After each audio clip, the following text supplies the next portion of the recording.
My name is Melanie Sinclair, and I'm 45 years old. I stood at the edge of the reception tent, holding a glass of champagne I hadn't touched, watching my son Nathaniel dance with his new wife under a canopy of string lights. The band was playing something soft and slow, and for the first time in months, I let myself feel proud instead of tired. Nathaniel looked so happy. He kept glancing over at me between spins, like he wanted to make sure I was still there, still watching. I was. I wouldn't have missed this for anything. I hadn't worked in 8 months. Not because I didn't want to, but because the accounting firm I'd been with for 11 years collapsed overnight when the parent company folded, and every application I sent out since then had disappeared into silence. I'd been living in the guest house behind my sister Diane's property since my divorce finalized last spring, paying what little rent I could, doing the grocery runs, watching her kids on weekends so she and her husband could have date nights. I told myself it was temporary. I told myself things would turn around. But 8 months of rejection emails does something to a person's spine. It makes you smaller. It makes you apologize for things you shouldn't have to apologize for. Diane had never let me forget it. Not really. She loved me, I think, in her own complicated way, but she also loved reminding people how far she'd climbed and how far I'd fallen. She ran a boutique event planning company now, wore blazers that cost more than my old monthly rent, and had opinions about everyone's life choices except her own. I learned to smile through her comments at family dinners. I learned to let them roll off me mostly. That night, though, she wasn't rolling anything off. She was holding court near the dessert table with a small circle of Nathaniel's colleagues, laughing loudly, gesturing with her wine glass, clearly enjoying being the center of attention at her nephew's wedding. I walked over to say hello, because that's what you do, because it was a happy night and I didn't want to make it about anything else. "Oh, and this is my sister, Melanie," Diane said as I approached, sliding her arm around my shoulder in a gesture that looked warm from a distance but felt like a trap up close. She turned to the tall, silver-haired man standing beside her, someone I didn't recognize. "Melanie's the unemployed one who lives off the family. Bless her heart, she's been staying in our guest house since her divorce. We just try to keep her busy." The words landed like ice water down my back. For a second I couldn't breathe. I heard the laughter of the 2 women standing near Diane, that polite, uncomfortable kind of laughter people do when they don't know if something is a joke. I felt my face go hot, and I opened my mouth to say something, anything, but nothing came out. 8 months of silence had trained me well. The man beside Diane didn't laugh. He didn't even smile at first. He just looked at me, really looked, the way you look at someone you're trying to place. Then something shifted in his expression, a flicker of recognition, and he extended his hand toward me instead of toward my sister. "Melanie Sinclair," he said slowly, like he was testing the name in his mouth. "You wrote the restructuring proposal for Whitlow Manufacturing back in 2019. I still reference it in training materials. I've been trying to track you down for 2 years." I stared at him, completely lost. Diane's smile had frozen on her face, that particular kind of frozen that happens when a story stops going the way you planned it. "I'm sorry," I said carefully. "Have we met?" "Not directly," he said. "But I've read your work. I'm Gerald Ashworth. I run the operations division at Caldwell Bishop Group." He paused, and something in his eyes sharpened, turned cold, aimed somewhere just past my shoulder. "I'm also your son's boss." The air around us seemed to still. Diane's laugh died somewhere in her throat. I could see her recalculating, the way people do when the ground shifts beneath a lie they've told too many times. Gerald turned his gaze fully toward my sister then, and his voice, when it came, was quiet, measured, and absolutely without warmth. "I'd choose your words more carefully next time," he said to her. "Especially about people you don't actually know." Diane opened her mouth to respond, but nothing came out. I watched her face shift through 3 different expressions in the span of 2 seconds: confusion, embarrassment, and something that looked almost like fear. I had no idea what any of this meant yet, why this stranger knew my name, why he was looking at my sister like she'd just made the worst mistake of her professional life.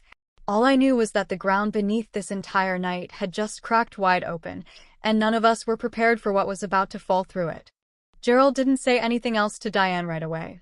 He simply turned back to me, his expression softening the way it had before, like the coldness he'd shown her was a door he'd closed and locked behind him.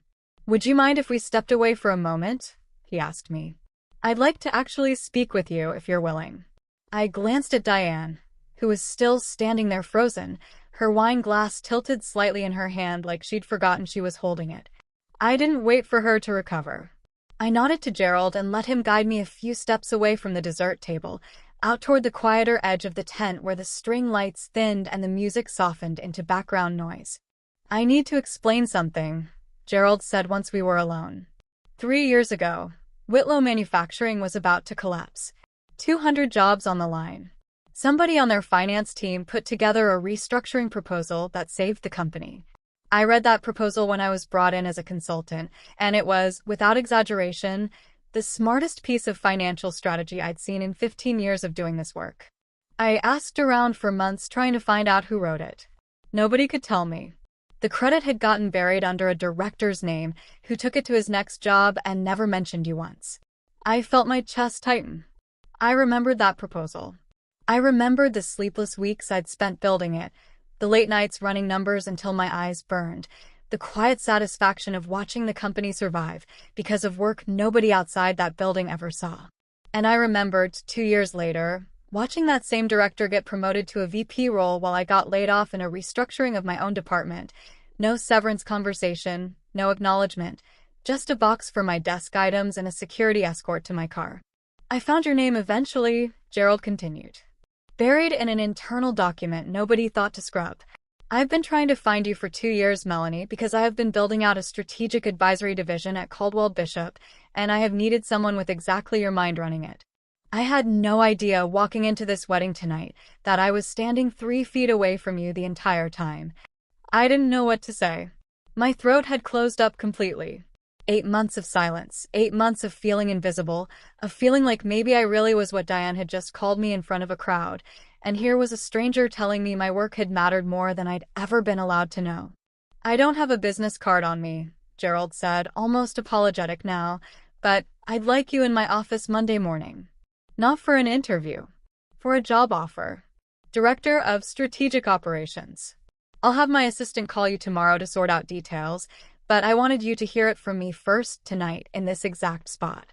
He glanced back toward where Diane was still standing, now surrounded by a few of the other guests who had clearly overheard enough to start whispering among themselves. And I wanted her to hear it too. I turned to look at my sister.